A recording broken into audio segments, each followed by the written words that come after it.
Good evening, one and all. Before we start, Aspen, how do we get the chat stuff up, like the chat box and everything, the live chat? Is it not there on the side of your screen? No. Maybe I'll just have to get it up on my phone. Well, I've literally just got the three cameras. That's all I've got. Oh, so okay. So are you on Stream? So if you go up to the comment thing on StreamYard, it should pull up all the the chat. Let's have a look. Oh, comments. There we go. Yeah. There we go. Don't worry, I'm getting used to this. We're using a bit of a different format today, so yeah, I do apologise. Bestseller double serum, 2 serums in 1. Where's that coming from? Is that Alexa? I don't know. It's not me. Right, okay. Anyway, let's get it started. So this evening we are joined by It's a Criming Shame, Aspen from It's a Criming Shame, and also criminal profiler Alexza has kindly joined us this evening. We're still waiting for Sunny. She is currently held up in traffic, but she is on our way to us. So many thanks for you guys for joining us tonight. We're going to be speaking about the Idaho murders and trying to catch up on what's been taking place regarding that case recently. And so if you'd like to introduce yourself, firstly, Aspen from It's a Criming Shame, just a bit about yourself and the channel that you work on. Yeah, my name is Aspen Connor. I am the co-host on a channel that Sunny started called It's Criming Shame. I've been with her for like a year, and she got started covering the Suzanne Morphew case out of Colorado, but we predominantly have focused on the Delphi case in Indiana. And then, some other cases since then, notably Idaho case, Nicola Bully.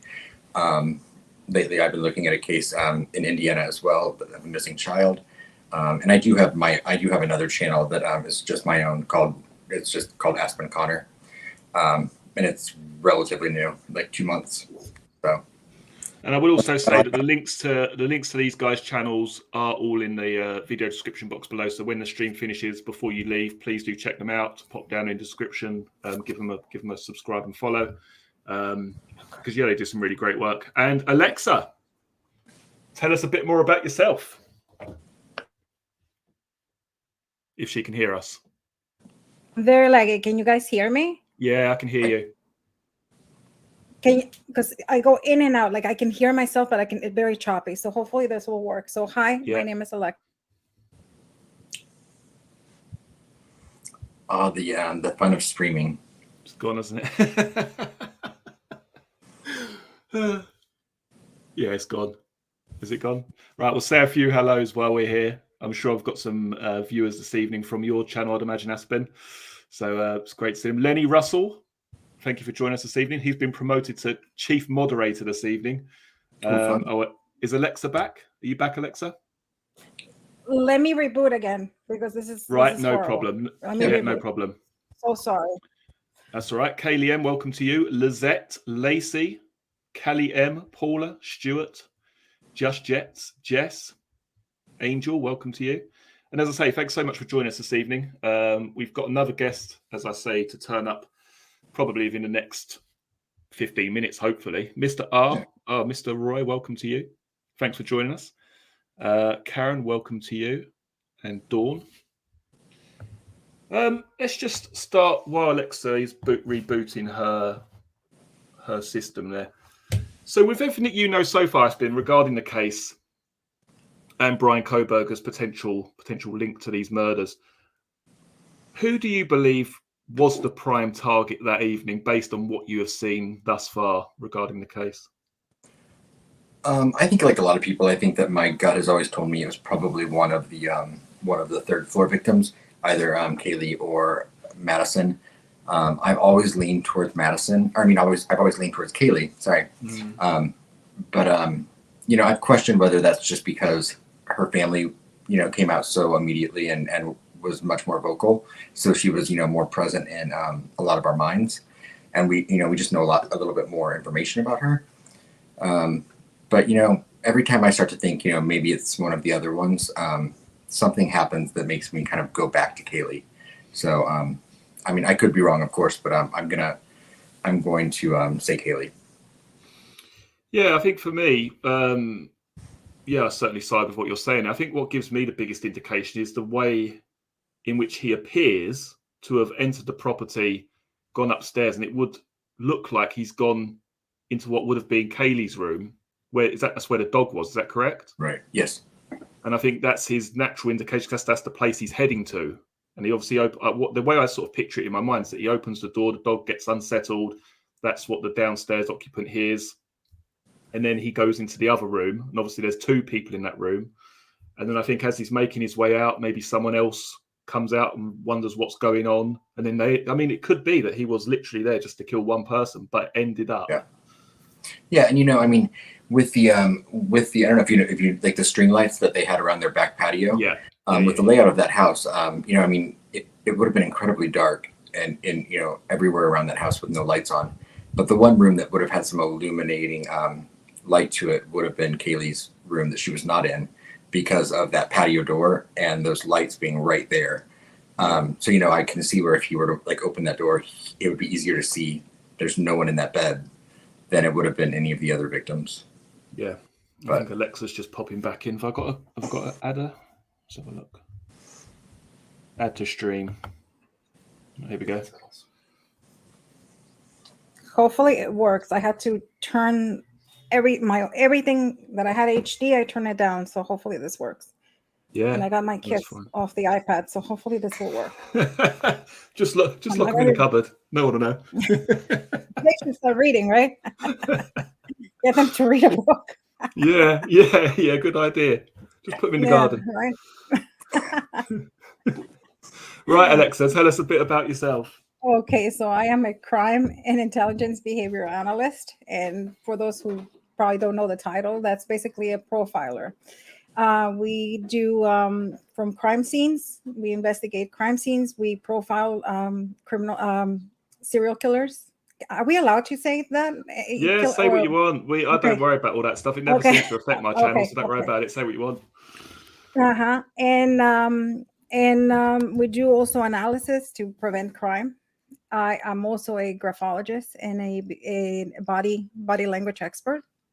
So, basically when you have a suspect, they come in, we look at it, and depending on the body language, we can see if they're being deceitful or not. Obviously, it's not 100% science, but it works.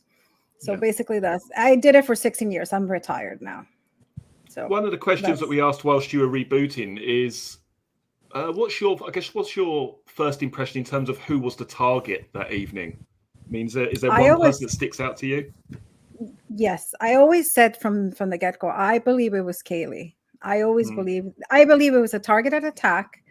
I believe it was Kaylee, and I believe that this was supposed to be just her. And I think I think Ethen, Xana, and Maddie became what we call practical kills. Practical kills are basically collateral damage. Yeah. So I honestly believe. I think he didn't think that Kaylee and Maddie were going to be in the same bed, and then obviously when he was there, he had to do. And I think that's one of the reasons he left the sheath there. That's why he made that mistake.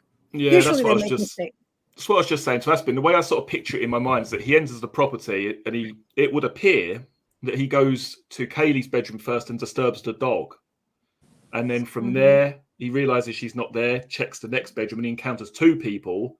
So then maybe they're killed. And as he's on his way out, maybe someone from downstairs hears him, and then they're attacked. So it just, it snowballed to what could have been one person that ended up being four. Right. Mm-hmm. Especially considering that we know and I think Xana was alive, or Xana was awake at the time. Mm-hmm. Yeah, go on, Alexa. No, sorry. No, and I think it proves the theory because, he obviously knew he was stalking the house. He knew there were 6 people in that house, or at least 5, and he only obviously, killed 4. So he left the other people. So I think it was targeted, and I think the other people were just on his way, and that's what, he had to do what he had to do. And also, in terms of this is one of the discussions I had with CD quite a while back, whether this was a long time in the planning or something happened in the days leading up to this event that sort of triggered him into action. I think my own personal opinion is that something happened leading up to this event that made him act this? What? Because if this was a long term, a long time in the planning, he had taken his phone with him on those other occasions when he was surveying the house. So I think maybe at that point in time, it was some kind of fantasy, something he maybe fantasized about, but something in the lead up to that made him act on that particular day, whether that was an interaction with them possibly or whatever. But I don't get the impression that this was some perfect murder in the planning. Do you know what I mean? It had gone on for a length of time. Mm-hmm. He may have thought that. Well, yeah. I know, right? Usually, this is the typical textbook killer that he did everything by the textbook, and you can almost predict what he would do. And I remember even before, he got caught and we knew who he was, we were talking about it. And I said, I always felt this was targeted. I felt it was probably a stalking. He probably, I don't know if it's in his mind. I don't know if he really went on a date with her, if it was real, the interaction, or. Oh no, disaster struck. I know. In his head. Oh no, she's back. She's back. Can you guys hear me? Yeah, I can hear back. you. Oh god. Sorry. I think it was a fantasy, and he said that he played it over and over. But I do believe there has to be a trigger. And with all this type of killers, there's always a trigger. They have the fantasy, but there's something that puts them over the edge. And what was that thing? And that's, I think, maybe we'll never know. What was that thing that drove him to the edge? That he said, you know what? I am going to do it.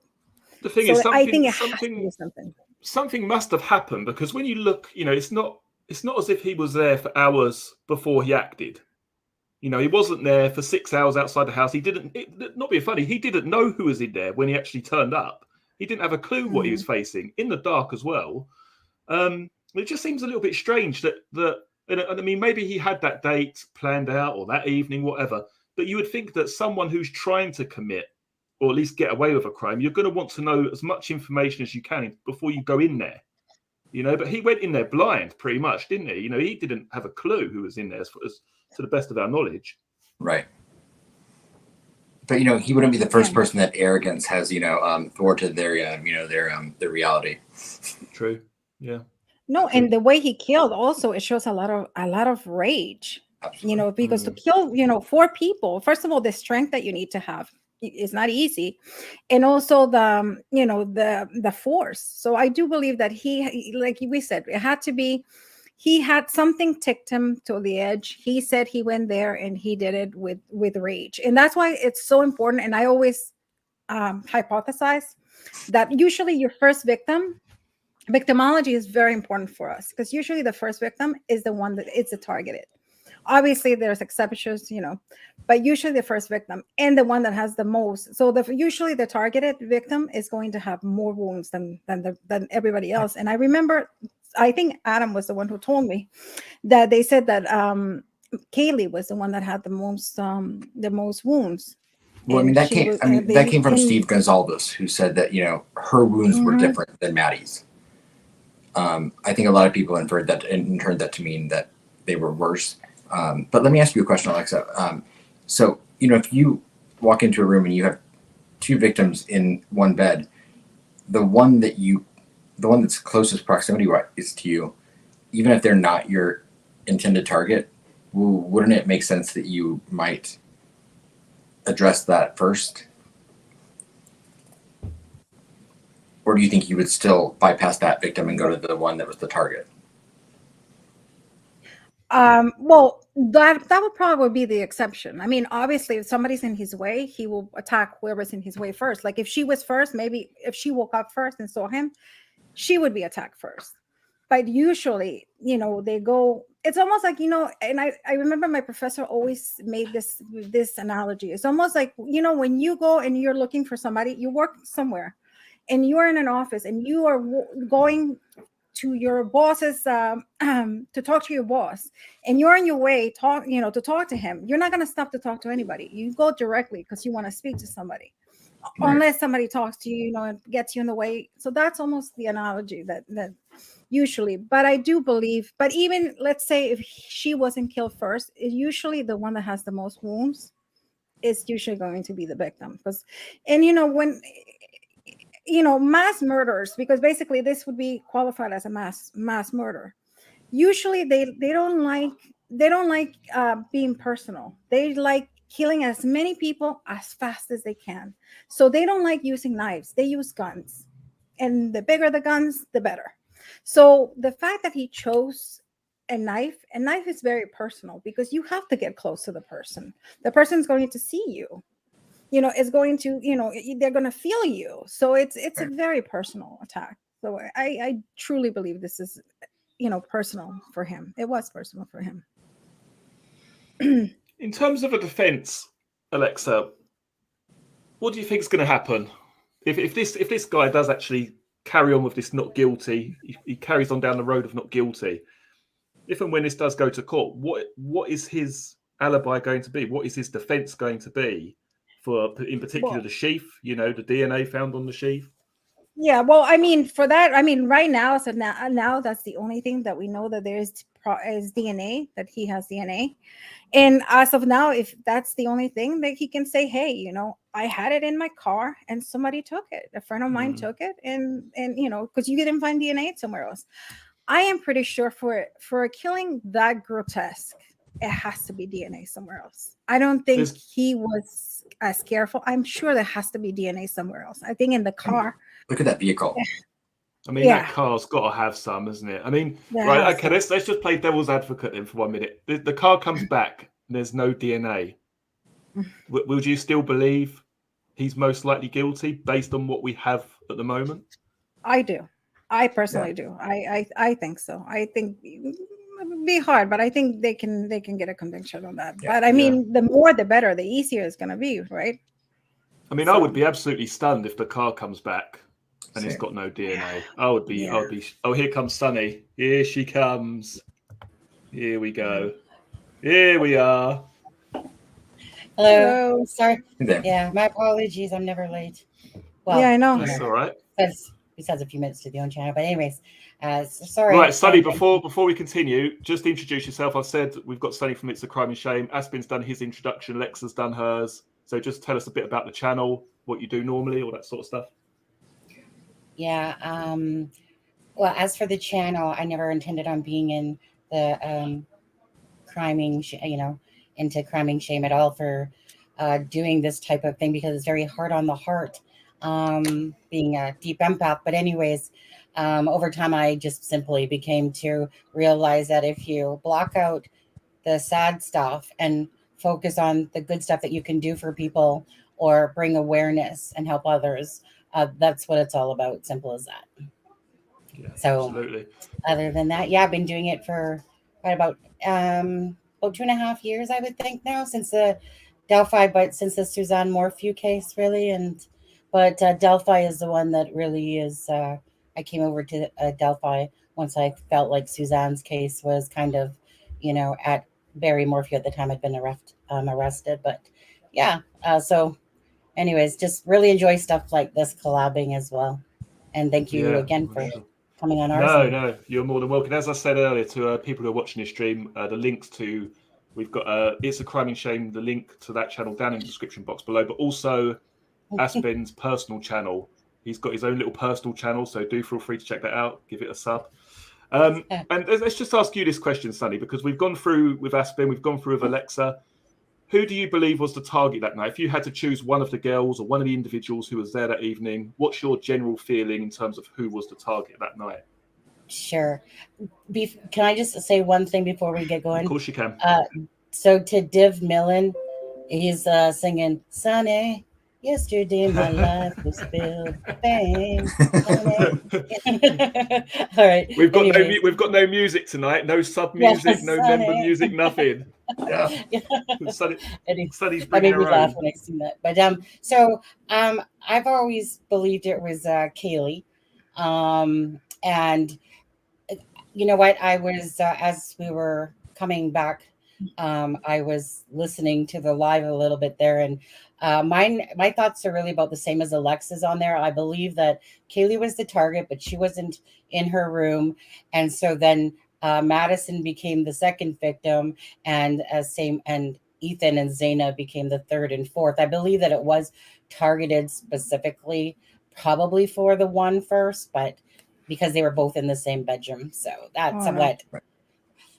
I mean, when you look at these 769 pages of the warrants, if you do the searches, you'll come across, now, might mean nothing, but you'll see that there's 41 things for Kaylee versus 20 for Maddie of warrants. And then Xana and Ethen both had like 32. If you typed in their name and see how many times it popped up, Kaylee's was the highest at 41. So she could just simply have more social media. But I still think that it's Kaylee, myself. Okay. What was the other question that we asked after that? I'm trying to think of what it was now. In terms of a defence, Sunny, let's just say that you're on the defence team, or your work. This carries on. You know, he's saying I'm not guilty. This ends up going to trial. What do you think his excuse or his alibi is going to be? You know, particularly regarding the sheath in particular and the His touch DNA alibi. that's found on that. Yeah. His alibi. Well, I'm sure that they're probably going to use that the sheath was planted there by somebody else to frame him. He might, like, the only other thought that comes to my head is that it's been said many times that that area is where people, and that home is where people would go to buy substance, meaning obviously, drugs. And so, that could be why he says he was in the area, because obviously he was there a multitude of times. I mean, I personally, like I said, I believe that they have such strong evidence against him, but I think that they would definitely use that sheath as like it got planted there by somebody else. And I can't really see much for him, to be honest with you. There's going to be, to me, for instance, there's going to be so much against him that, yeah. Let's just say before I get into that, let's just say thanks to Ryan Harris. Really appreciate that. $4.99 super chat, much appreciated. Question for you, Sunny. Okay, right. So they test the car, and the car comes back clean, no DNA. Would you, if they've got everything they've got right now, would you be convinced on what they have at this present time? If they come back and they say there's nothing else that they can actually use, or there's nothing else that they can tie him to, would you be convinced that he's the only person responsible for these murders? That he's the only person? Yeah. Like meaning him and another person? Or both responsible and also acted alone? Two separate things. Well, the acting alone part, I'm not really sure if he was. I believe he was. But that's not to say that maybe they don't have, like, they have that, what is it? They have that informant, the informant that they protected the name from or whatever. But, you know what, to me, honestly, they have a solid case. I don't, even if they didn't have something in the vehicle, they have a solid case between the computer, the phone, everything that he had in his home, like all the searching that people do, that they think that they can somehow miraculously, like, obliterate it off their computer and something like that. I think he's hooped, personally. Right. Absolutely. That was the question. I just remembered it now. Do you believe this? Back to you again, Sunny. Sorry, just catching you up with all these questions. It's okay. Do you believe that this was a crime that was a long time in the planning, or was there something that happened relatively close to the time when these murders took place that triggered him or tipped him over the edge to commit this crime? Well, he moved out there, I think, approximately June, I believe it was. And so to me, it was something where he probably, I don't know, I feel like he got perhaps slighted or something like that, basically, like, whether he met them, because, like, his travel time is throughout those months prior to it actually happening. So I just think it was pretty girl basically didn't give him the time or something like that. That I actually kind of feel, this is what I actually feel, is that I know that there was a Halloween party and stuff like that, but I actually feel that he added them to Xana and Maddie and Kaylee to Instagram. I think that he actually knew who they were, and he probably had some sort of sick desire for Kaylee, perhaps. Um, and I think that he actually knew them, and that's why he added them all from knowing them from maybe within, like somebody of Jack's group or something. Who knows? I think that in that area, possibly they knew him already, and he, took a liking or whatever to Kaylee on that one. Alexa, the following day after the murders, when he returns back to the property the next morning. Mm-hmm. That's obviously quite common, isn't it, with crimes? People going back to sort of revel in what's taken place and have a look, see what's going on. Basically, have sort of a sick desire, I suppose. I mean, when I spoke to CD, I guess another way of looking at it is that he may have got home and realised that he'd lost the sheath, and maybe he was hoping he had dropped it from the house to the car. So maybe he was just looking on the off chance, can I see it anywhere? Did I drop it outside? Can I go back and pick it up? Is it outside somewhere?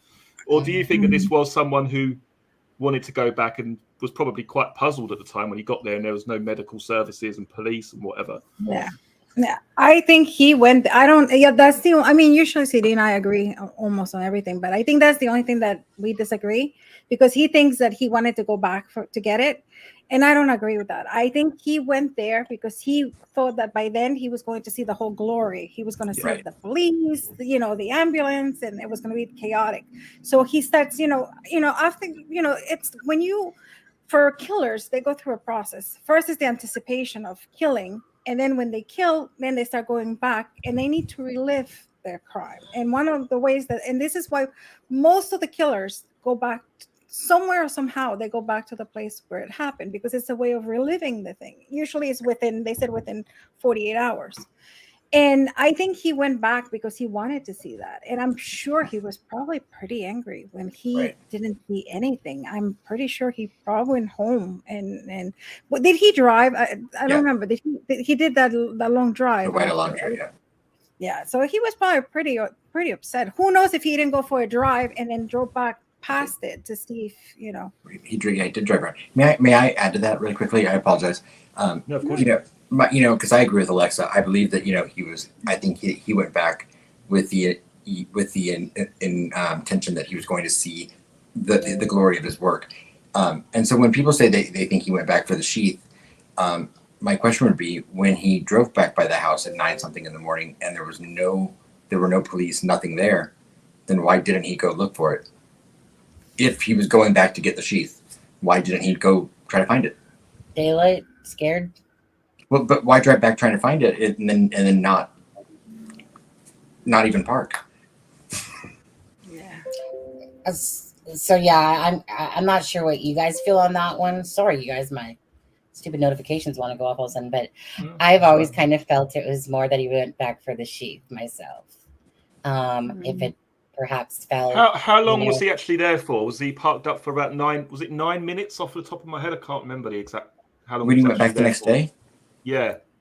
He didn't park. I don't believe. He didn't park. I think he just drove past. Oh, really? Just drove past. And he didn't actually even drive directly by. He drove to the house. He drove to the road behind the house. Which is right. Yeah. So it was definitely just a check to see if they had called the police. Yeah. We're going to touch on a bit more of a sensitive topic now. I know some people don't cover this or don't tend to talk about this, but I'm going to. So the downstairs occupant, Dylan Mortensen, I just want to talk about what transpired there, because I've been trying to make sense of this ever since, some of the details came out. And I mean, Alexa, first of all, what do you think happened there regarding Dylan Mortensen and, that whole situation? I personally think, I go back and forth on this. I think that I think she was intoxicated. And I think when people are intoxicated, and I don't want to be mean, and I'm sorry, I apologize, but I am going to be. I'm very straightforward. I apologize. But some people are just dumb. There's no pretty way to say it, but just some people are just simply dumb. And I think she's one of them. So I think it's the typical young mentality that I think she saw whatever she saw. Instead of calling, I think, one, she was intoxicated, and I think they didn't process well. Also, don't forget that this house a lot of people went in and out of this house. Yeah, I mean, people that they didn't even know. So I think she probably thought that maybe somebody had a gentleman over, a friend over, and that's it. And I think that's what happened. And a little part of me thinks that maybe she had illegal stuff with her and they wanted to clean it out before calling the police. Because they might be afraid that, if you call the police and they show up, and they catch you with illegal substances, you but can get in a lot. this is the thing though, Alex. I mean, I've heard rumblings about. I mean, like I say, I'm not completely clued up with this case, but I've heard rumblings of, they didn't call the police and they were there cleaning up some drugs. But I mean, surely, if you had dead people in the house, you would just say it's theirs, wouldn't you? Wouldn't you just say, if the police turned up, you just say, oh no, it's my mate who's dead. Wouldn't you just pass the blame onto them instead of trying to clean it up?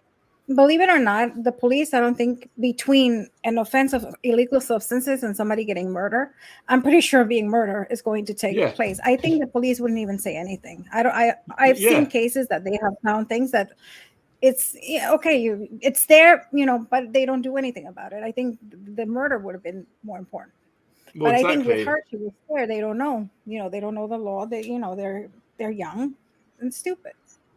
And regarding Brian Koberger, do you believe that he saw her but was just out of energy at this point in time and he just wanted to get out of there, or what do you think that he did? I think he saw her. I personally think he saw her. I think he saw her, but she didn't seem any threat to him.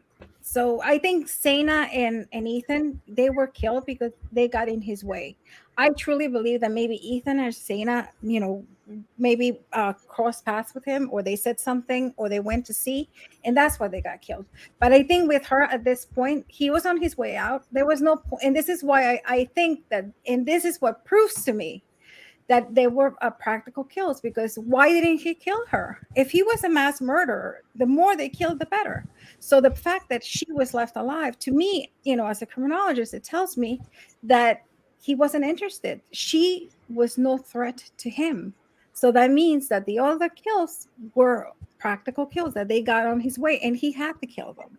I know it's sad to say, and I'm sorry. I know it's a very sensitive topic, and I am talking very desensitized. I'm sorry. I apologize, but it is what it is. You know what I mean? So, what about you, Aspen? Regarding, I mean, did you find anything regarding the Dylan Morton situation? Anything stand out to you, or did you think it all seemed to make sense? I mean, of course. I mean, waiting 8 hours to do anything, when something like that's happened, of course, it seems strange. None of us can understand it, but I mean, I look at the human nature aspect of something, and I've been that age before, and I'm thinking, no one ever is going to expect the situation they're in to be the situation she was in that night. Regardless of who she opened that door to and saw, she's never going to expect that two of her roommates and the boyfriend were just brutally murdered the way they were. And I'm not going to judge her actions, but I think that he either didn't see her or he was too physically exhausted to address it, especially having just killed 4 people. And Ethen was a big guy. I mean, Ethen, could have defended himself, and we know Xana allegedly fought back. So, he might not have been physically able to do another kill. What about you, Sunny? Okay, so Dylan's girlfriend's boyfriend released a video about Dylan in this particular incident. Basically, the bottom line that he was saying was is that Dylan opened up the door, and that she locked the door as she normally did, he said. And I guess so. She obviously told him this, the story, and then he kind of brought it to the internet to be told about why there was such if you saw this guy, why wouldn't you have called? Like, did you pass out? Did you go underneath your bed? What did you do? But anyways, bottom line is that when she opened up the door, it was said that it was just like, a friend that was visiting, that was making noise, the dog, she heard the dog, whatever. And it was just kind of like, opening up the door, and then you see someone going by, and of course you're not going to see, it's dark, right? So you're not going to see like what's in his hands and, you know, like a knife or whatever. So if you open up the door and just think it's a friend, she thought it was like a friend going by. And then she just went back to bed because she just thought it was, you know, typical. And so that made sense to me. I wanted something to make sense to me because nothing was making sense to me about why somebody would see this and must have heard something, but not call. But who knows if they have their head pods on or whatever, regardless. But that's what was basically said, was that she thought it was just, you know, one of the friends going by. There was some noise, basically. I think it was like, shut the F, you know, type of thing from making all the noise. And then he said that he closed her door and locked it like she normally does and went back to bed. Now, what I don't understand, though, is this. In the morning, why did they call Jack? I'm not sorry. Yes. Why did they call over Jack and those guys over to the house before calling the police? Because there is that obviously a big time lapse still there in the morning. So why did the people seem to from the university know? They had texts about what had already happened at 10 a.m. So why did those people so what happened there that made Dylan call like Jack over or whatever to come into the house before ever calling the cops? That's weird. I don't know if Aspen or Alexza can elaborate on this, but what's this all about with the fraternity stuff? Because this is, you know, that could have something to do with it regarding calling someone else who's a member of this, that, and the other, rather than ringing the police. Could one of you explain, to, you know, especially to the UK and British viewers, what that is? What is a fraternity? You know, is it some big deal? You know, where you would actually call them first rather than calling the authorities? Adam, you want to take that one? Because I think you know more than I do. I mean, I was in a fraternity in college. I'm only for a year and a half, but I mean, I do remember. I mean, of course, not in a case where, you know, 4 people are murdered, but I mean, we were definitely told, you know, if it's something, you know, that we can handle without police being involved, to always contact the fraternity or sorority first, because you didn't want to get a strike from the university. And basically, I mean, you have the equivalent of fraternities and sororities in the UK. I mean, I'm sure they're just called, you know, I can't think of the word right now. But, you know, they're basically, you know, private, sometimes secret groups or whatever, you know, if you want. Yeah, I mean, we were routinely told, you know, if someone were to get alcohol poisoning or something, not to, you know, to call the fraternity or sorority before getting anyone else involved. So I don't know why they would do this in this case, unless they didn't know that they were deceased. But how do you not know they're deceased? I mean, there had to have been blood in the house. There had to have been the smell of blood. Yeah. I mean, is this like been clarified as being authentic, or is this kind of speculation? Or do we know that they did actually call other people first before ringing the police? Do we know that in terms of it being factual? I mean, it's been widely reported. As far as hearing it, I mean, we know that there were multiple people on the 911 call. That was officially said by the police. As for whether they called people before or not, I don't know if the police officially said that, but I believe it's been widely assumed, and it's been referenced by the police. I just don't know if the police actually said it themselves. And I think by the family too, that they had mentioned it. Mm-hmm. Right. Yeah, that probably gives it a bit more credibility then, doesn't it? Yeah. Let's have a look here. Sunny, do you know the answer to that? What? So which one? To the did the police officially say that? No, I mean, they didn't. No, they didn't officially say that. A mother by the name of Kim that was speaking on the Drunk Turkey show was talking about this and about how her daughter had a message and knew about it at 10 a.m. Already. And so it's one of those things that there's a lot of things like anything. It's not formally said, just like it's probably not formally said that there was a bunch of people in there and like that the place was contaminated as well because of this. You have to be so careful with information, though, don't you? It's kind of similar with Nicola Bulley and even Delphi. Things start getting spoken about, then someone else will say it, and it almost appears completely factual, Then you sort of go back and look at where it's actually come from, and you think, well, hang on a minute, it's not written down in any documents here. Could this just be mislaid information or someone? It's interesting how all that sort of stuff works. Right. Yeah. It's what makes sense, when you look at it all, what makes logical sense. What made logical sense to me was Dylan thinking it was just somebody going by her, closed the door, locked it like she always did, like some stuff like that, meaning that makes sense. It was finally something that made sense to me to understand. So I always look for what makes sense. Doesn't mean it's always right, but just I always try to stick around that because, you don't know until the answers will come out eventually. Were any of you guys surprised by the lack of items recovered from his property? Do you mean his apartment or the the apartment with the bloodstained pillowcases, and a couple of items or receipts or whatever? I mean, I found the. I mean, I'm sorry. I found the items that they did recover interesting, albeit not a lot. I did find because I'll just say if any of that hair that they found, granted you could argue that if he could say one of the girls was at his house or whatever before, but if any of that hair is any of the victims or the dogs, he's done between that and the DNA on the knife sheath. Yeah. So. They didn't recover anything from his property, did they? They didn't recover it, not his property, his workplace. Sorry, they didn't recover anything from there. And what did they actually recover from the car? Because I did take a brief look at it a little while ago, but nothing's sticking in my mind in terms of. I think was there surgical gloves, or am I imagining that? Yeah. No, that was found in the actual vehicle. A lot of clothing. There was a knife. There was a gun. There were 3 magazine clips. They took the door panel off, the brake pedal, the gas pedal, the seatbelt latch, basically.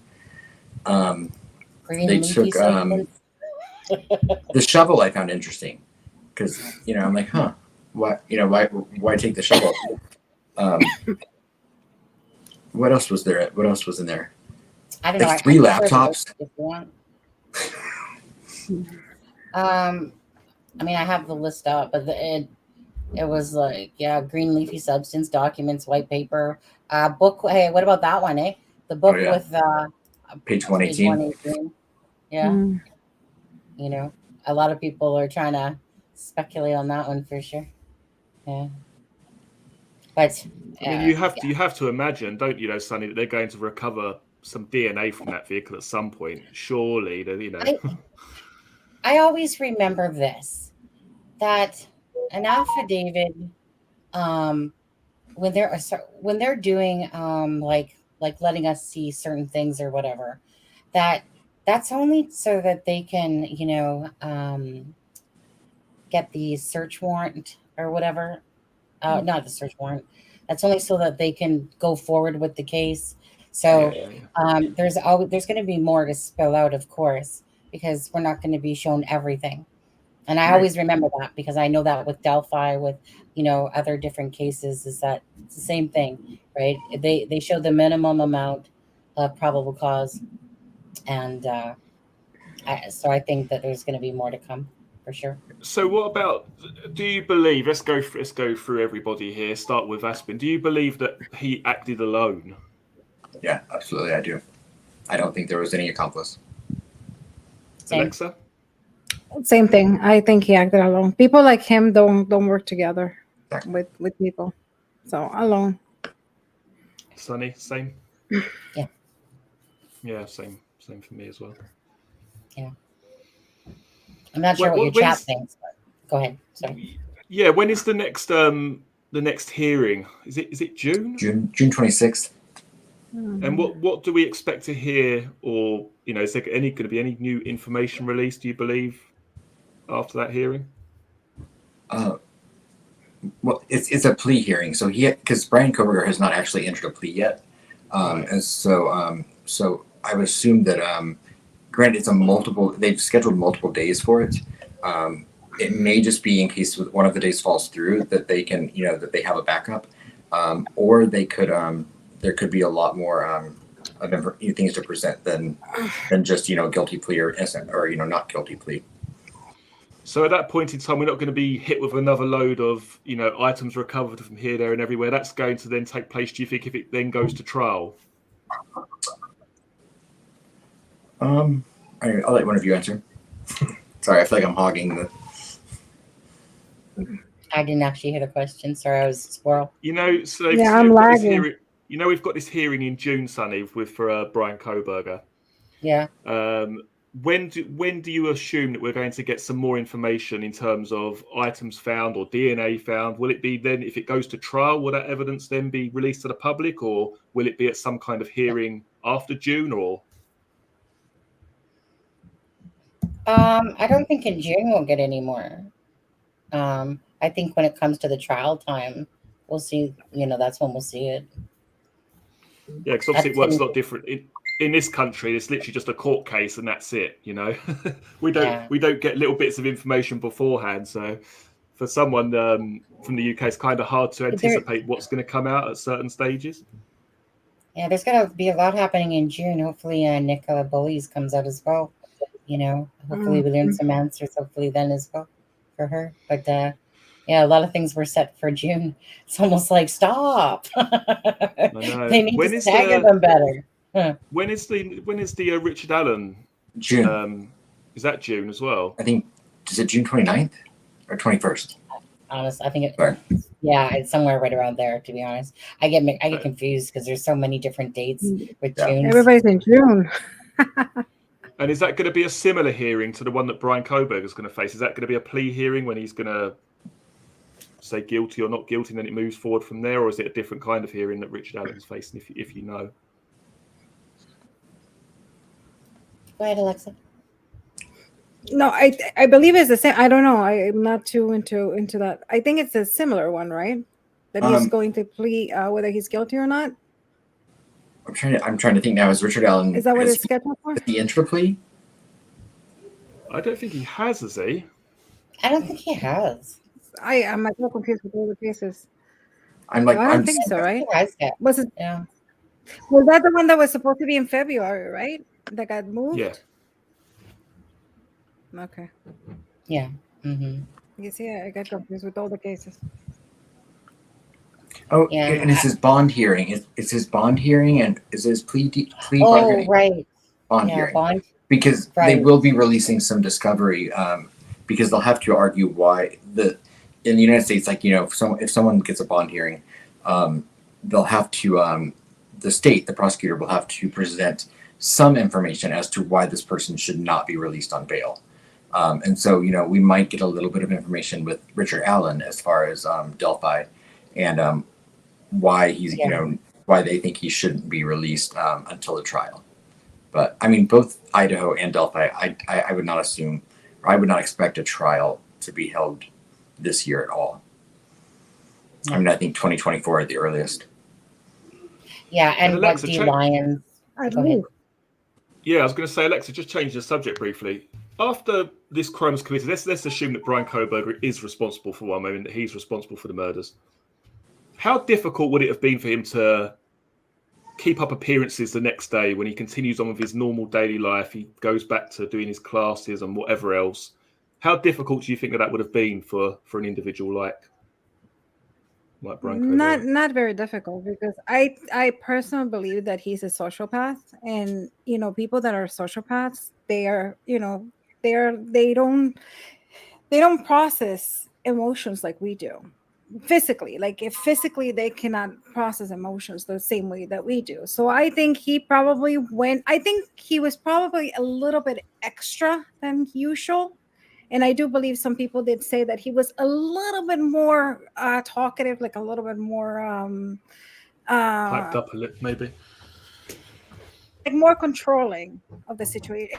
I think hyped it a little bit. I think a little bit, but I don't think much, because I think he was able to process. Sociopaths and psychopaths process emotions differently, and some of them, get. But I think somebody like him, especially that he studied criminology, I think in the way, I mean, I obviously don't know him and I never seen him, but I think he's the type of person that he can handle emotion, and even you can see him when his demeanor when he was in court for the next day when he was arrested, like it was nothing. You could see it in his face. It was like, oh, it's Sunday, another Sunday, So I think he's that kind of person that doesn't show emotion. So I don't think they were able. I think he always in his daily life, and I always said it before he got arrested. I said, those type of individuals always stand out because there's something off about them. Sometimes you might not know why, and you cannot put your finger, but it's one of those type of people that they're just weird, and you just say there's something wrong about that person, but you never can tell. But and so I think so. I think he kept appearances. I don't think he was like a Chris Waltz kind of thing that he was freaking out, or if they could tell that he did something. No, I don't think so. I think he was cool as a cucumber. I think he was cool. And thank you, Karen. Thanks for the super chat, Karen. Much appreciated. Right. What were you going to say, Alexa?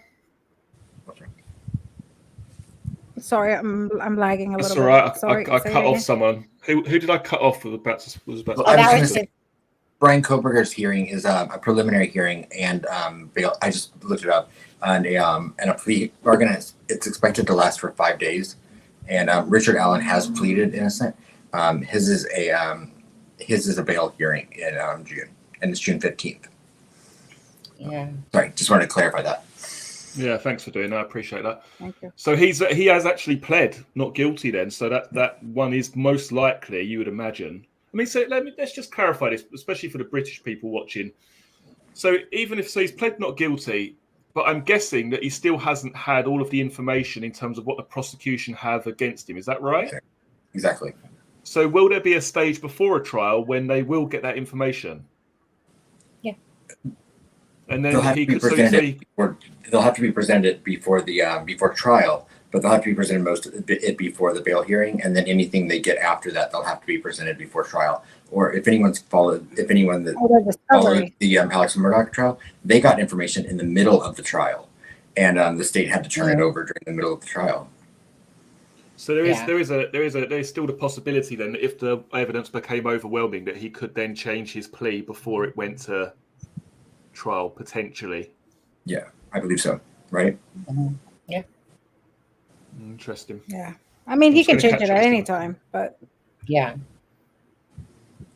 like Keegan Klein. Yeah, we just got that paperwork in today, didn't we? I know, but I doubt he will. I don't think he will change it. I think he will say he didn't do it until the end. Who, Keegan Klein or who? Or Brian Koberger? No. Brian Koberger. Yeah, okay. Yeah. I still think that there's part of me that thinks he took some tips and tricks there from some of those SKs out there. I feel like, Oh yeah, sure. I think he was a copycat in the sense of, he wanted to become like the people that he read. But I don't think, I remember, and you and I talked about when the daughter of the BTK came out and said, oh, talk to my father. I mean, personally, I think she just wants attention. I don't think, and then her father came out actually and said, no, he never contacted me. I think he wanted to emulate, he wanted to become like one of them. Yeah. Not one in specific, not Gandhi, not Garth, none of them. I just think in general that he wanted to be, and that's why he chose, the dates, all the things that we were like, oh, was it meant to be? No, he chose them on purpose. He did that. So what about the he had all these questions, didn't he, that he put out there, and he was asking for people to conduct this survey. I guess you've seen that, Alexza, yeah? Yes. Did you take anything? Definitely not anything that stood out? I mean, to you? Obviously he was. No, I mean, I don't recall specific, but no, not really. But I think he was. I think he had it in his mind, and I think for a long time, I think he was struggling with this. That I think he wanted to go in a place where he belonged. And I personally believe that that's why he chose criminology, because I think he had this in his head. Maybe he didn't want to act on it, and he said, let me go in criminology and study. And then I guess instead of deviating, he ended up having more, I guess, his desire for killing was stronger. And I think that and when we saw those questions, I think basically he was just prepping. That to me, it's basically he was prepping. He was trying to find people like him that felt like him to fit in and to see, I think that's what he was doing. He was trying to find people just like, because you can imagine how, you cannot go in the real world and say, hey, I have dreams of killing somebody. Because Right. I mean, you know what's going to happen to you. So I think he found, he pretended to ask those questions to find people just like him, and he did, because there were a couple people that were a little out there. So I was watching a video before we started, and someone made a good point about hold on. the fact that in this, you still there, Alexa? Hold on. Can you repeat that? Because it's very laggy. I'm sorry. Yeah. Can you hear us now? Yeah. Yeah. Someone made a good point on a video that I saw before we started, and they mentioned that he used like terminology such as, "How did you accomplish your goal?" He's using the word goal. It was like I don't know, like a mission for him in a way. He's talking about, how did you accomplish your goal in terms of killing someone, or a serious crime. Wasn't any sort of empathy there. It was more in terms of trying to complete a mission, even when he's asking those questions in that survey, it appears. Yeah, because that's basically what a big, for him, for us, it's like, oh my God, killing, you deter from killing. But for them is something that they want to do. That's basically, my goal is to, become a YouTuber, let's say. And for him, his goal was to become a murderer and be good. Because I think in his head, he thought he was better than he was. 1000%. He was more disorganized. Yeah. So. I also think that, CD and I've talked about this as well. And, it also could have been one of the things that, really attracted him to, if he did in fact use, illegal drugs like heroin, like, it's been reported that he did. Heroin is a drug that, it can stifle those types of desires in people.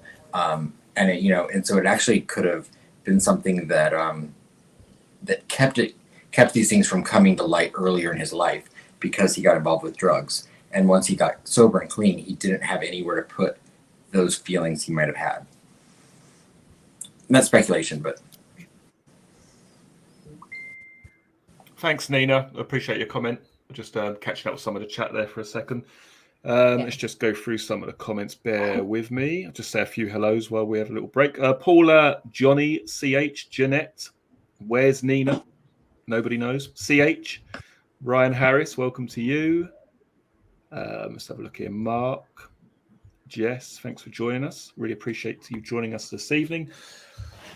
Yeah, so obviously we've got this. We've got a hearing then in June, and I guess we're not going to hear anything more. I don't suppose, because there's currently a gag order, isn't there, in this case, in terms of what can be released from law enforcement sources. What's this Brent? It's this other guy there. The person that was killed in a shootout. Brent, was his name Brent Kopaka? Is that right? Kopaka? Yeah. You didn't. None of you thought there was any sort of tie-in with that, or anything, no? Because I've seen there's been quite a lot of speculative videos put out there regarding a potential connection, but I guess you get that all the time, don't you, with true crime? Right. It's just like Emma White. Yeah, exactly. Yeah. Yeah. but none of you guys saw any connection there. No, you did nothing that sort of resonated with either of you. No. I mean, it's interesting. The proximity is interesting, but no, I don't see any connection. Yeah. Do you guys still feel like Papa Rogers No, I is Brian Koberger? I never did, but. Oh, that's a good question. No.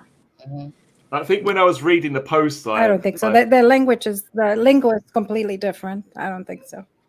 What about the guy who what's it called? Something looking. Inside looking. Inside looking. Yeah, that's it. Yeah. The Reddit guy. Nothing, Alexa. No. Oh, sorry, laggy again. Sorry, repeat it again. Yeah, there was also there was a couple, wasn't there? Wasn't who was the one that was that Oh, posted a the phone call. photograph? There was one that there was a phone call. I don't think they were him, honestly. None of them. No. I think the only one that was him was the one. Adam, remind me the name again. The one with spoke Talk? about the medical. Yes. Kappa that one. Talk. Yeah, it's where he talked Kappa about. Talk. He was in a Yeah. forum from 20 Snow. about visual snow. Oh yes. Yeah. That one I do believe 100% it was him, but Yeah, the other one, absolutely. Yeah. You can see that one's clearly him, to be honest with you. And just look at the warrants that they looked for Kaylee's Reddit. They didn't look for Brian's Reddit. I don't think, did they? There wasn't a warrant for that. So to me, if you were inside looking, they would have subpoenaed Reddit for his user information. And they did subpoena Meta, which owns Instagram and Facebook. But I believe they just wanted the Instagram part of it, didn't they? Or did they want Facebook as well? I don't remember. I didn't. Thank you, Ryan Harris, by the way. I see some chatting in there. Yeah, I'm just going to answer Ryan's question quickly. Crime scene. Any new updates on the Essex boys? We need to do another live. Yeah, sadly, I haven't actually told anybody this, but so basically, we used to be able to access a website that had all of the old statements, the crime scene photographs, the court documents. There used to be a website that you could access by using the Wayback Machine. I don't know if you guys have heard of that. Yeah. It's basically like a website that keeps old websites that have been taken down. Anyway, it's actually been taken off of the Wayback Machine. You can't access it anymore. So, yeah, Ryan, I'm sorry, but it doesn't appear that. I mean, I've got a lot of Essex Boys content that I've already got that I've recorded audio for, but I don't think there's going to be many more videos. As I say, the original website where you could get all of the statements, all of the crime scene photographs has been taken down, and no one can access it anymore. So, yeah. But anyway, there we go. Yeah, let's just catch up with some of the chats. Yeah, go on, Sunny. Somebody asked about the whole firing, what your thoughts were on the firing squad thing. Well, that's interesting, huh? Yeah. What are your guys' thoughts on that? Like, I mean, I just thought it was a joke when I heard of it, to be honest with you. I was like we go backwards, like back to the 1800s. Caveman days, back time. I haven't heard it. Could you tell me what that is, Sunny? Well, yeah, you know what? I'm not even gonna lie. I had the video up to watch it, but it's basically about the firing squad, like in the old days. Instead of being, given a needle, basically, poo, poo, poo, firing squad. Same thing like back in the old days, really, eh? Anyway, Adam, did you look up or listen to that more so? No, I mean, I know about it, but no, yeah. I mean, I was like, this is barbaric. And everybody thought it was a joke. Everybody thought it was not going to pass, and it already went to the Supreme Court. So I mean, it's getting pretty real.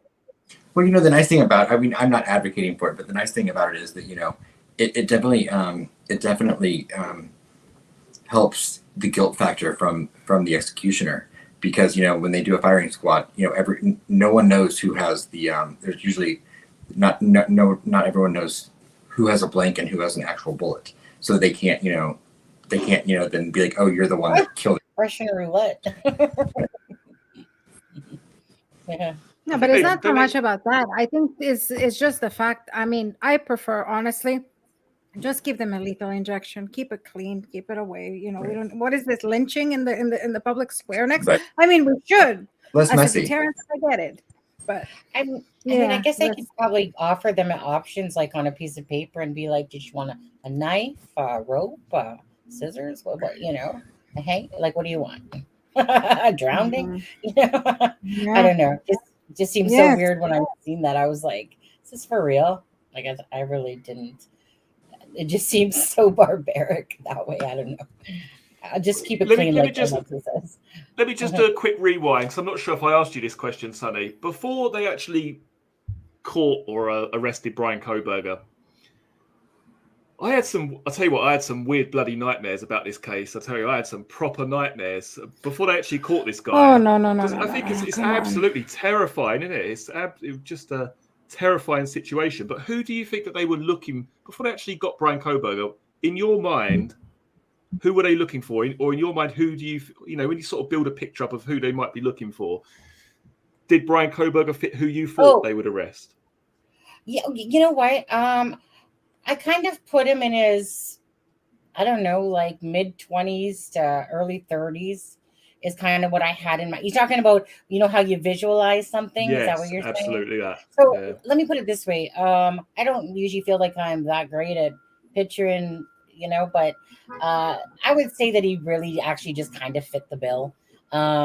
I didn't really overthink about that, to be honest with you, but normally an impression does land in the head, but it was kind of like he just fit what I like, the generic of what I kind of pictured, just a white guy with brown hair type of thing. And obviously in hindsight you can look back and go, yeah, pretty much what I expected. There's times in my life where I'm like, whoa, it's kind of like there was somebody in here that's made a comment to you that said something like, oh, first time seeing like you, meaning the bloke, meaning you, and you have an impression, right? When you're behind a camera and people don't really see you, you start drawing an impression of what that person looks like, and then you actually see them.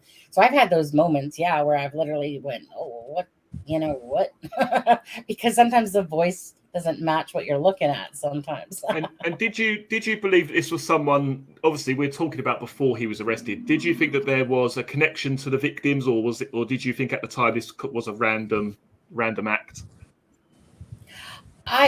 I would say more when I first thought about the case, when we heard about it, I really just thought it was somebody that was stalking the house or whatever, and was looking for that opportune moment to, do something, because you could see through the windows. I figured that he knew the area, and that he was just kind of somebody that could see through the windows and was looking to, do his, pick his victims or whatever, a victim. And I just kind of always thought it was somebody in the backyard that basically had spent time kind of peeping, like a peeping Tom almost, that was, setting up for, obviously what, maybe not to the extent of what transpired, but obviously it did. But yeah, I just kind of pictured that really at first. And what about you, Aspen? Before Brian Koberger was arrested, did you have a picture in mind of who you I did, yeah. I always thought it was probably like someone that emulated either. I always thought it was probably sexually motivated, and I always thought that it probably was someone that I think visually, I think they looked like Brian. The only person within the girls and Ethan's circle that I ever even really looked at or suspected would have been the food truck guy, the Jack Showalter. Sorry, and that's just because early on someone sent me the hunting pictures where he was like covered in in blood, and I was like, oh, this guy's weird, but no, I didn't go down all the rabbit holes that a lot of people did. I never went down one rabbit hole, to be honest. I learned my lesson from Delphi. So many people thought, it was about this Jack, and I wasn't even into the case at this point. Adam was, and all I'm hearing is you forgot a third Jack. Yeah, Jack, and I literally had, like there was nobody that I had picked. I just figured it was some random person or something that was stalking them from, going to the back of the house. So I didn't even go down that route myself of the whole, is it this person? It didn't even enter my mind to be honest with you, because I just want, it was just more about, for me, this why, who and why type of thing. But I didn't go down no rabbit holes. And what about you, Alexza? Did you have like a picture in your mind of who you thought, maybe someone in their 60s or someone in their 20s or someone who knew them, someone who didn't know them, or a random act?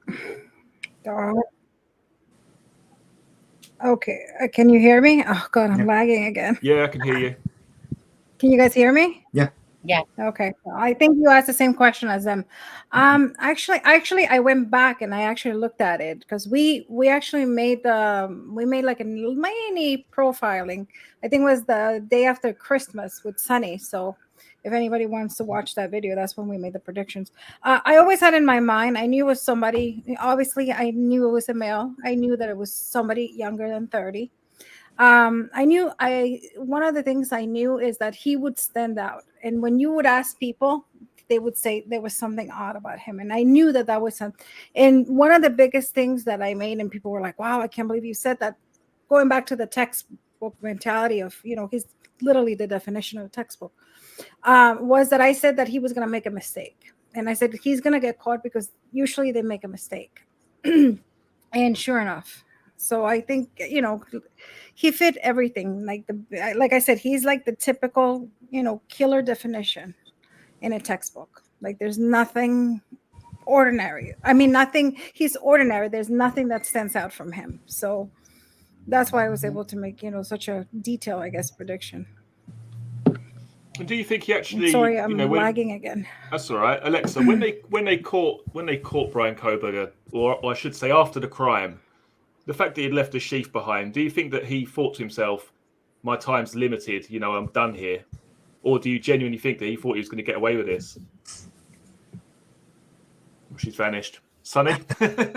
I personally, I don't think that he obviously realized that there was some touch DNA on it. So, yes, he left it there, but if he felt like there was no fingerprints on it, it wouldn't have been a worry to him. And then it just so happened that there was some touch DNA on it. So yeah, and that's where it kind of leads me more, John, to the fact of maybe he did just go there to revel in what he had done and to look and see what was going on.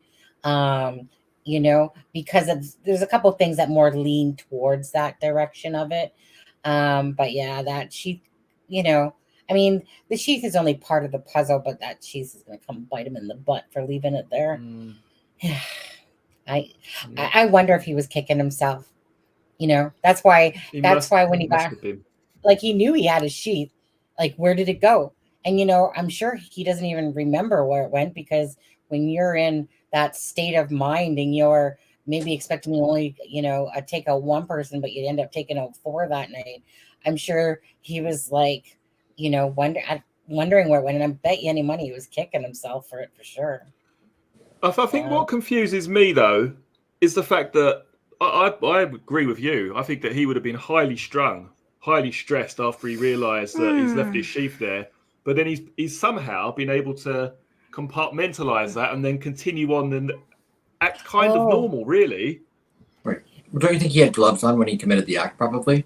I mean, I think that DNA came from earlier. A different. That is actually a very good point. He may have thought to himself, well, the worst case scenario is they're going to know what weapon was used, but my DNA is not going to be on it because I used gloves. I wiped it down. Maybe in his mind, all that he actually left there was a clue, but really, it was a lot more than that. I think Aspen's frozen. Aspen's frozen now. Yeah, just for a second. Yeah. There we go. I mean, I think what they brought out about the white Hyundai, I knew that they it was just a matter of time before someone was going to be arrested. And obviously in hindsight, you can look back and see how much sooner that they actually did know. But yeah, as soon as they talked about the white Hyundai, I was like, it's just a matter of time before somebody, before somebody's arrested. But I think I always believed that they were playing a game, because I do believe that they knew it was a 2015 Hyundai. But I think they left it ambiguous. I cannot even pronounce it. Simply because I think sometimes the police likes playing those games to see, to kind of like set the hook and see who they can catch. And I truly believe that, because I mean, there's no way the police is going to say 2013, I mean, they know, of course they knew. But I think it was a game that they played, kind of to leave it the suspense. We don't know, and I think that was maybe to make him think that he had an advantage. but I guess he was paranoid because he was using gloves and he was throwing his garbage in his neighbor's house. So I think he knew they were coming. I'm pretty sure he knew they were coming for him. Don't you think Hopefully that I'm not paranoia came after close. he got pulled over twice in Indiana? That's a good point, actually. Because Say it I think again? that's when he. I think that when he got pulled over that day driving through Indiana, and he got pulled over 2 times, but never got a speeding ticket. I think that his the hair on the back of his neck stood up, and I think that he absolutely from that moment on was probably paranoid before, but I think he went to a new level with his paranoia after that. Oh, I think you want to take a big number 2 after that one by the look on his face, for sure. Yeah. Right. Because Yeah, he you knew can that they tell. were looking And for I that white think- Contra. Yeah. And they It's were quite looking for him. I surprising. think that was just a visual confirmation that they wanted to do. Yeah, I mean, it's quite surprising that he had the car, didn't he? You know, he had the car that they were looking for, or something very similar, and yet it doesn't appear that anyone near to him or close to him tipped him in or asked. You know, it's just a bit weird. It's a little bit weird. No one tried to clear that car, did they? As far as we know, like no one who knew him or no one who lived near him, to the best of our knowledge, no one called that car in, did they, for them to check? As far as we know. I don't know. They might have. Though, because I mean, if you're seeing a white Elantra and it's right out, in Pullman there in a complex, I'm sure there are people that called it in, but they'd already had the information on it because of him being pulled over earlier and stuff like that. And also, he changed the plates as well, didn't he? But he had to. Like, that was because Yeah. his thing had run out or whatever. Right, so. yeah. He would have been better off not changing them. Yeah. I mean, to me, his basically butt was grass once, they knew ding, ding, ding. Like I said, for me, this case, I feel like there's so much strong stuff against Brian Koberger. It's just a matter of the waiting game that always happens with cases that you follow, It's like you sit there and you're thinking about like all these different little, like what could have happened, the timelines, what makes sense, and then it becomes, once somebody's arrested, then it just really becomes a waiting game, there's with Idaho, like any case, there's always still going to be all these, wild speculations out there and all these different things.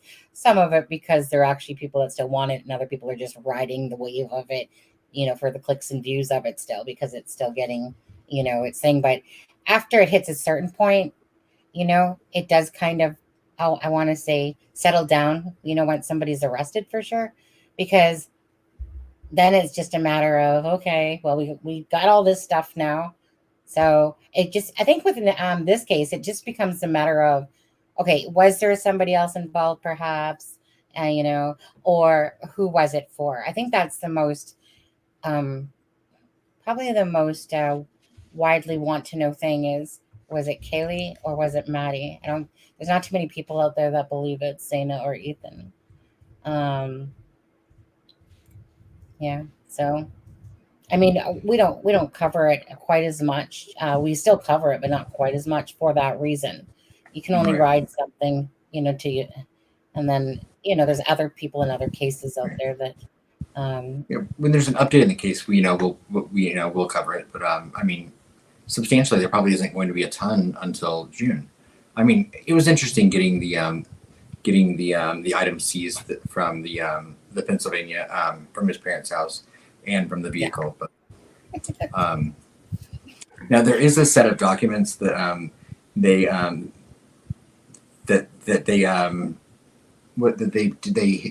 kept private from the public that is set to expire on April 1st.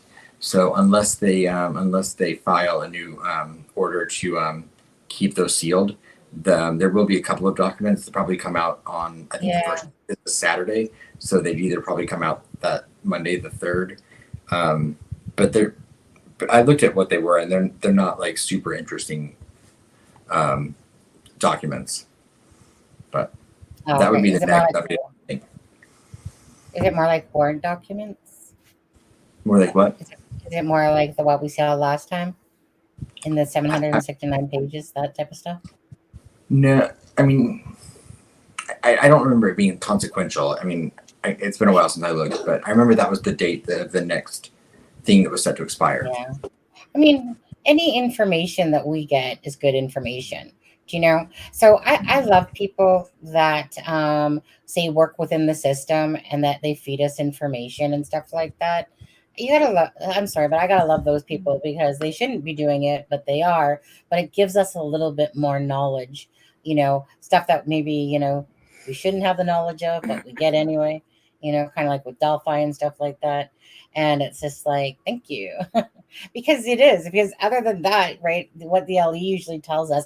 Oh, but I do want to say with the Brian Koberger case, I feel like they've done a really stellar job, to be honest with you. I think that if Delphi would have been like this, Delphi wouldn't be such a, like a whack job case and people in it and stuff like that if they just would have, made things more transparent to people. So I really did like the way that they've been releasing stuff and being as transparent as they can without giving us what they can't, obviously. I feel like it's been a nice progression of evidence and stuff that's been coming to us. And I've personally enjoyed the fact of how Idaho has been coming along. A question for all of you, if Aspen actually comes back, but Delphi and the Idaho murders, do you think that both of those cases go to trial? We'll start with you, Sunny. Go to trial? Yeah, make it to trial. Yes. Yeah. Alexza? Yes, I think so. They will go to trial. Aspen? Yeah. As of right, with the information that we have in both cases right now, I would say that I would think that both Rich Allen and Brian Koberger will take it to trial. So it could. I think Rich Allen probably is the one that most likely could change, but I don't know. That's quite interesting. I would say, I don't know. I feel like there's actually more strong evidence against Brian Koberger than Richard Allen. I'm just looking at the psyche. I'm just looking at the psyche of the two men. That's true. Yeah. Yeah, that's a very good point, actually. Very good point. Right. Yeah, Carol, say. I see this comment from CH that's saying, so I know who Sweetie Pie Low is because Sweetie Pie Low's from Suzanne Morphew case as well. And it says this there is a guy who has known him and his family since he was kids. He said that he wasn't violent at all, a little awkward, but otherwise normal. Alexza, actually, you know what, Alexza, why don't you take that one?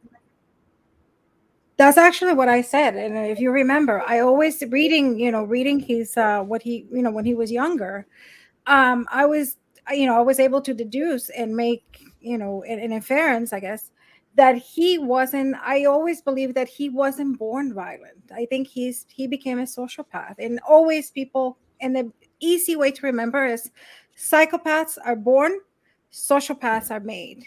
So psychopath from the womb, it's actually in your brain. The amygdala comes defective. Your connections in the brain are defective. So from the get-go, you are basically a bad nut. Easy way to put it. And sociopaths, basically, they're as you grow, there are things in your environment that actually make you and bring that side of you. So I always believe that, that Brian, I think the bullying, I think he started going down that path of a sociopath. I think it was when he was being bullied about his weight, and then he lost the weight, and then he started using the drugs and everything. And that's almost 14, 15. And I was, by reading, his relationship to his parents, because he gives a little glimpse about the relationship to, usually with his father. And he used to have a good relationship with his father. There's actually one quote that I cannot get it out of my head that he said, Brian said that when he was young, he used to be this kid with blonde hair and beautiful blue eyes. And now he had dark hair, and even his eyes had darkened. So that really caught my eye, because it's almost like he had that, like good and evil kind of thing, like almost like he was fighting. And it almost made me think also, was that one of the reasons that he was attracted to blonde, blue eye kind of, could be. I don't know. I'm not a psychologist, but it made me think. So I think definitely the sociopath, and I always believe he's a sociopath. What Obviously, did I'm you not a call a psychologist. psychopath, Alexa? I saw you say CH, very Um, interesting. As always, I believe she was a psychopath. Brian, the other Brian, the one that killed Brian the Walsh. wife. What?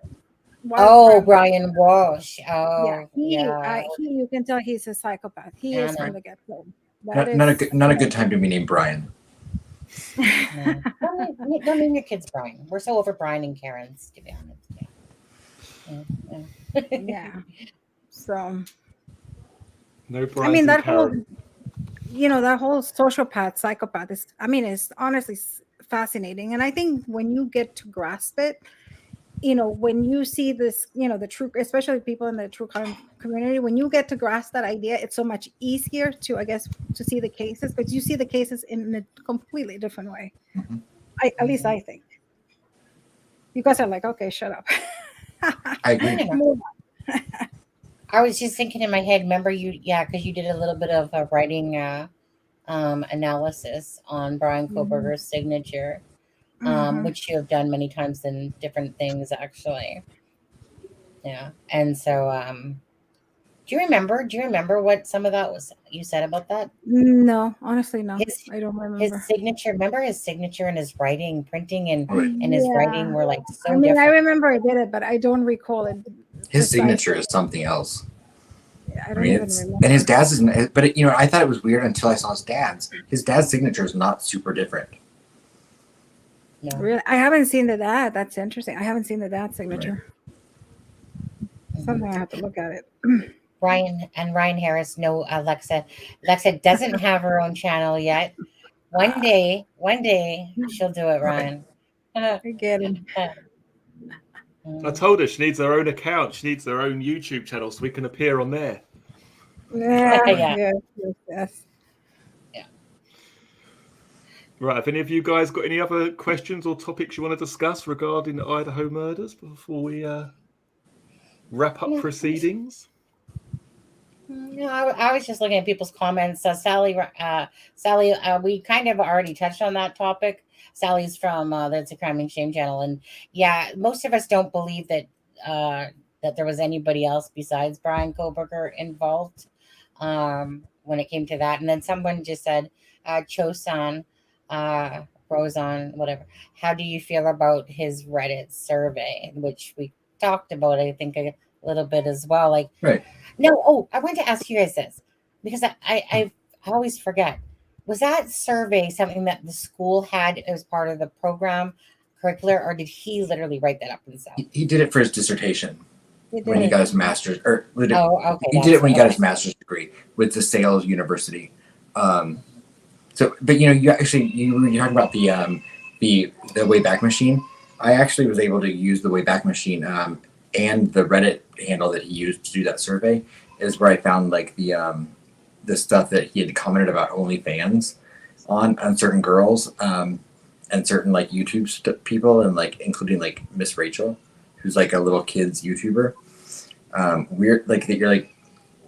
So he had put all sorts of like Reddit posts out about like girls on OnlyFans, and then they were deleted. But I used the Wayback Machine to find all that. And I mean, this is something that you do, for you to get you, instead of, as part of your dissertation, you have to get, you have to write questions.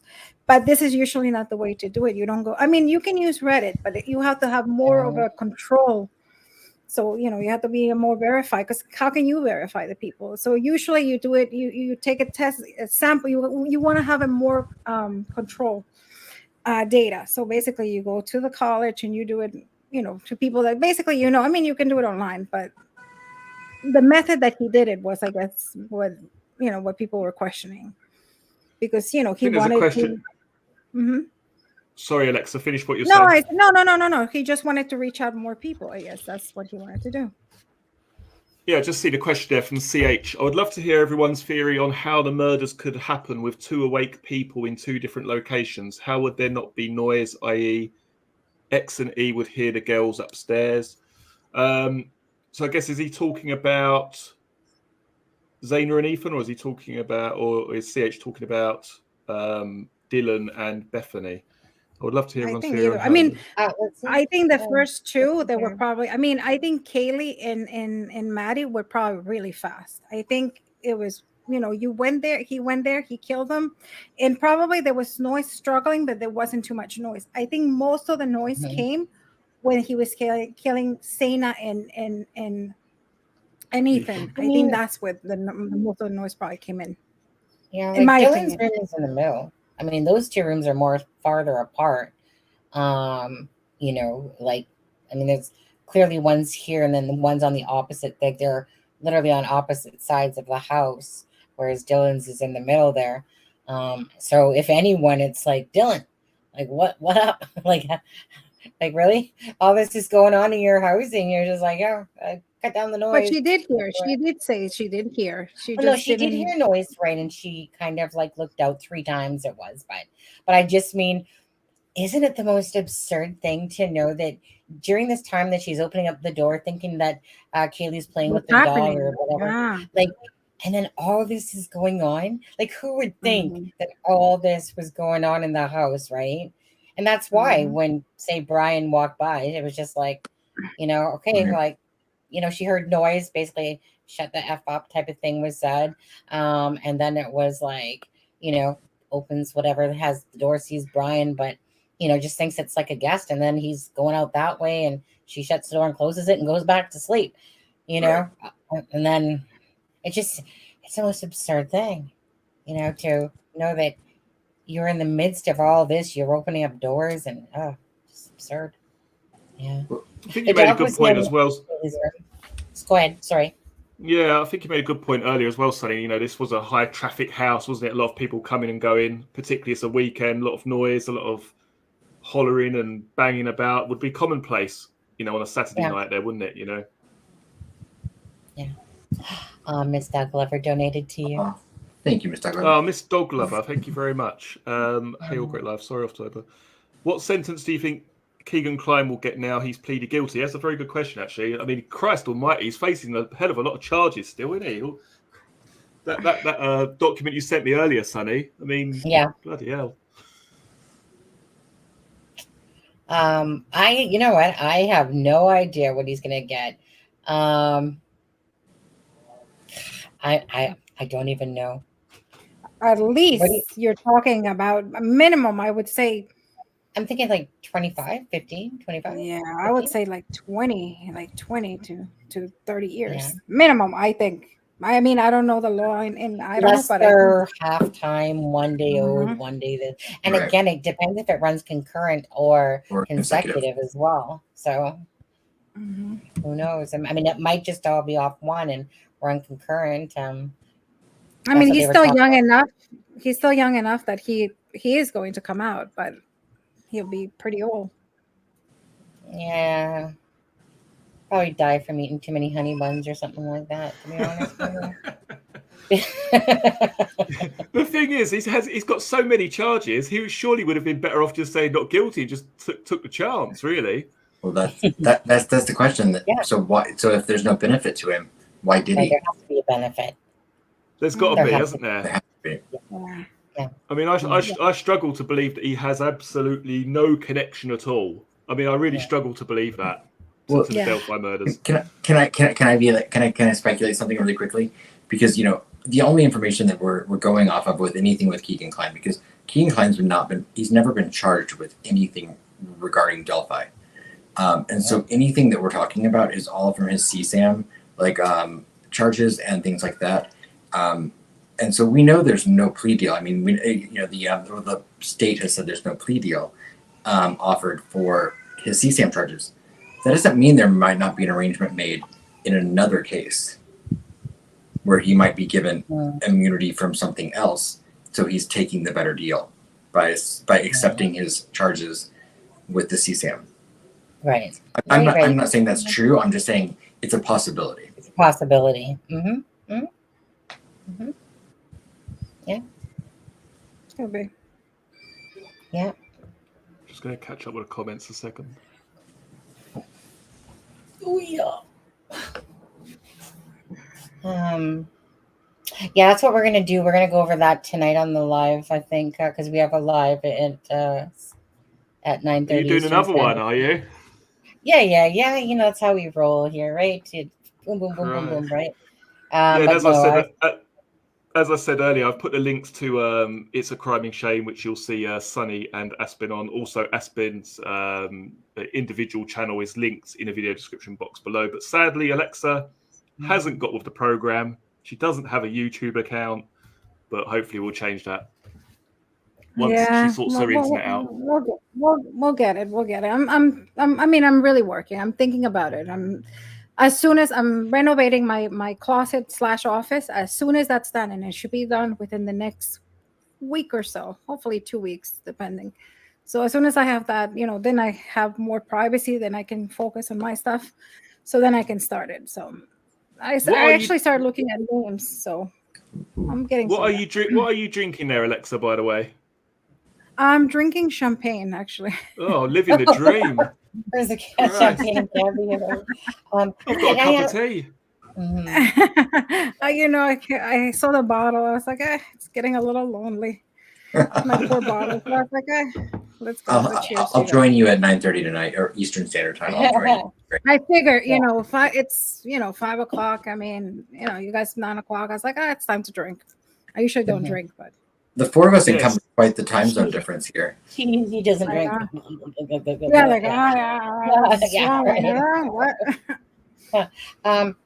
So for Peter Gibbons, just quickly, we do have Abby and Libby mugs on our merch site, just so you know. That's in the description of the videos. It's on the fourth wall. But anyways, there is, yes, and they're really nice mugs. But just so you know. Yes. So if there is anyone from the UK who can't sleep tonight, probably around 1:30, if you pop over to It's a Crime and Shame, they'll most likely be on another live stream. More than likely, I'd imagine. Well, hey, somebody just subscribed. Is it one of you guys? Hey, somebody just subscribed. Bad Boys' song is playing. But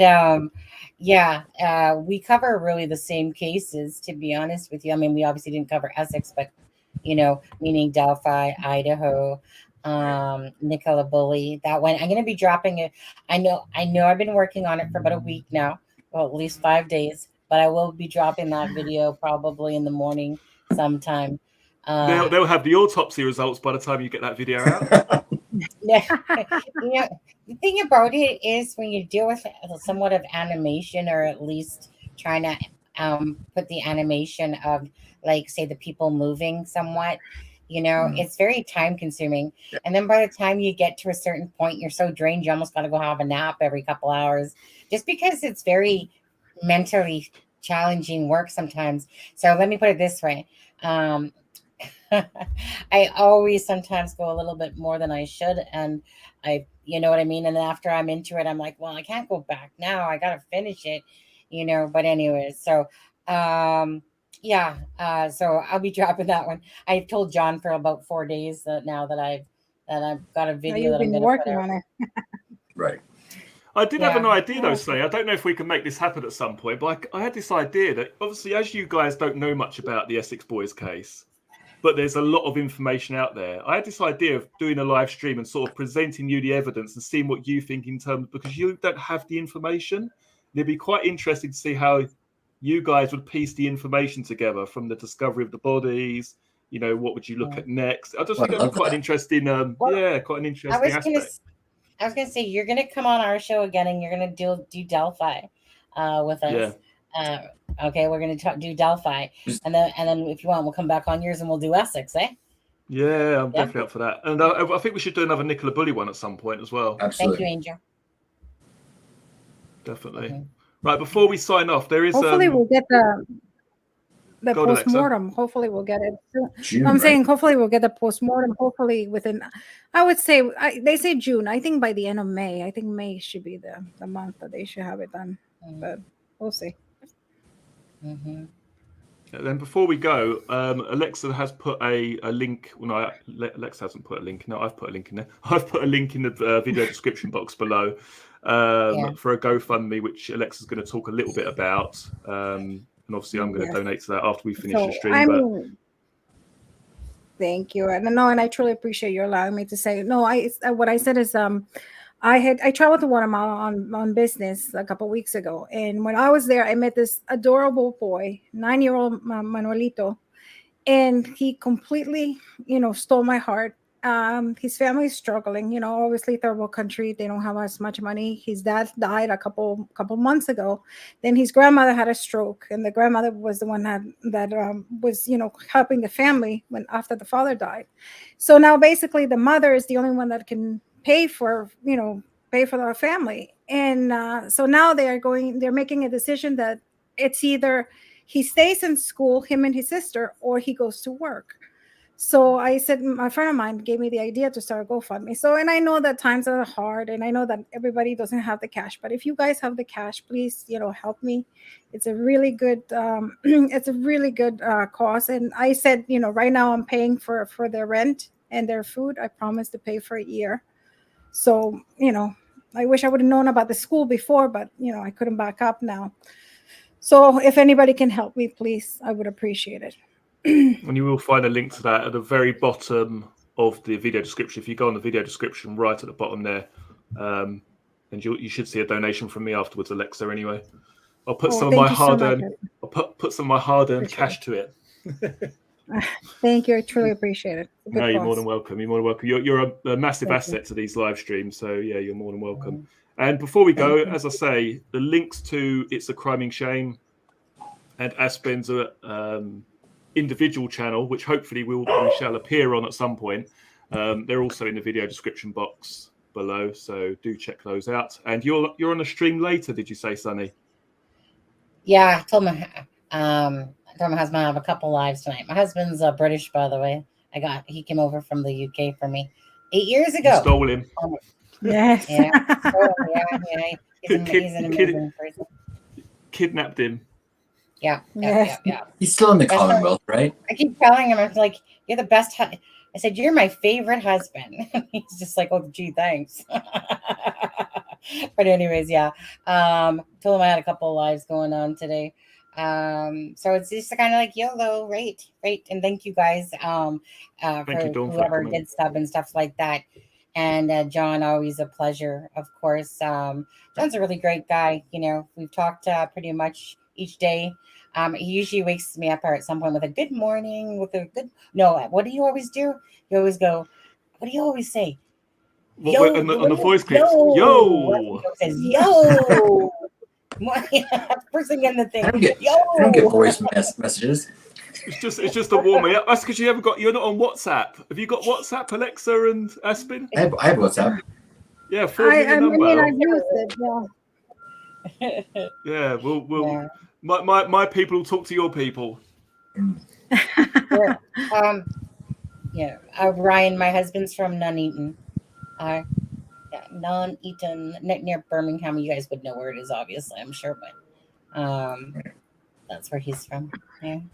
And for anyone that doesn't know, Sunny's a Canadian. Sunny lives in Vancouver, Canada. Oh yeah, I live in Vancouver, Canada. Absolutely. So we can't hear. You say what? Someone's talking to me today about it. I'm like, maybe I should cover Canadian cases sometimes. I probably should, just to feel like I'm doing my Williams case. That's the what's his name? Williams. Is that the Colonel one? Yes, no? yes. Colonel Williams. Yeah, Colonel Williams. That's a good one to cover. Colonel Williams. I love that. I don't even know about it. Yeah. Yeah. Have you not seen Colonel Williams, Sunny? No. Oh my God! You've got to watch the police interview. That's like amazing.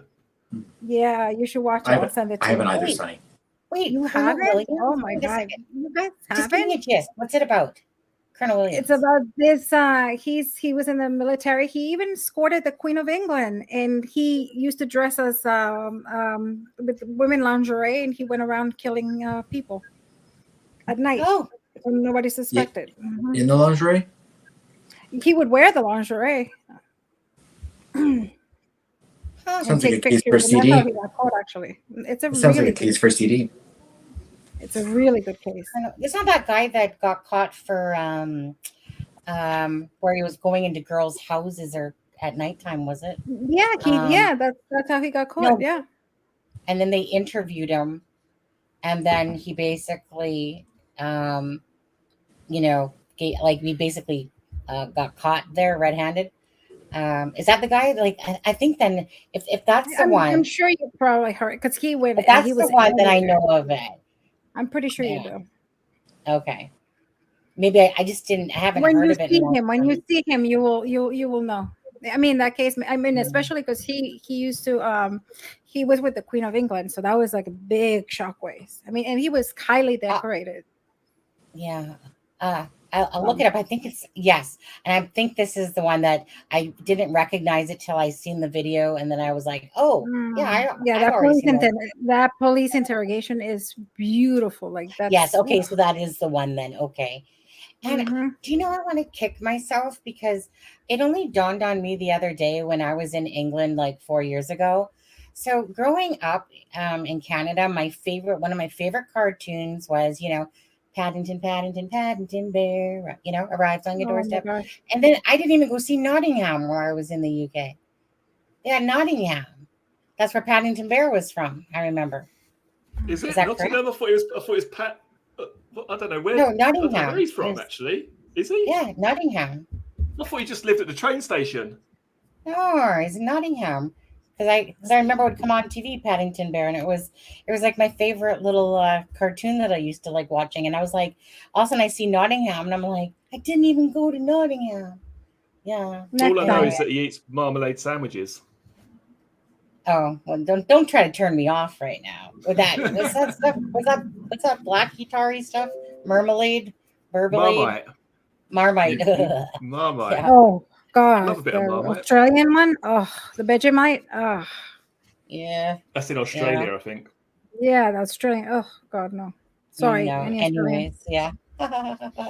Right then, before we wrap it up, do go and subscribe. Click the video description box below. Pop over to It's a Crime and Shame. Show them some love. Give them a subscribe. And also Aspen's channel. We've got to build his channel up. Let's get it up to 10K. That'd be good. Please. Yeah, I would love that. Hey, It's a Crime and Shame has to make it there first. Yeah. Well, you're well on your way. So for anyone that's in the U.S. or anyone that's interested, there's a case that right now that's happening in Indiana. There's a 14-year-old little boy missing named Scotty Morris, and it's Scottie. But for anyone that wants to spread awareness, I know that it would be really appreciated because the little boy has not been seen in 8 days now, and I think that it would really help if the case got worldwide attention. I know the Independent did an article about it, so I know it's over there. But I would just appreciate it if people would spread the word about Scotty. Is there any update regarding that case, Aspen? No. Nothing at all? No. So I did see Grizzly True Crime was covering it last night. Yeah. Mm-hmm. Yeah. Did you see the interview with the mother? Yeah. John, did you see it? I saw when she was crying. Is that the one that you're referring to? Or is that? You mean when she wasn't crying? You mean? Yeah, it looked like she was crying, but she wasn't crying. I think I cry more when I lose my lipstick than her child. It's horrendous. But then if you compare that to Paul Ansel, I mean, I actually thought she seemed quite genuine, to be honest. But the thing with Paul, obviously, males don't. What were you watching? Don't cry. But I think in Paul, you could see. I mean, he was really concerned. I mean, in my opinion, I think you could really see he was concerned. I think you made a good point. It was there's sort of an undertone of anger with him. Yeah. Because I think he's thinking, I've been left with 2 children. Blah blah. I think, And who knows if he's not blaming her, because we don't know what happened. I mean, maybe he didn't say the whole story. We don't know what happened there. If they got into a fight. And wasn't there was a wellness check on the 10th. So I think that also has I think that's a big clue too. I think on the 10th, she probably was presenting psychotic. I think it was psychotic episode that she had. And probably she had one on the 10th. And that's because why would they do a wellness check when her husband is home? We'll save all this for the next Nicola Bully stream. Otherwise, we'll have nothing to talk about. Yeah.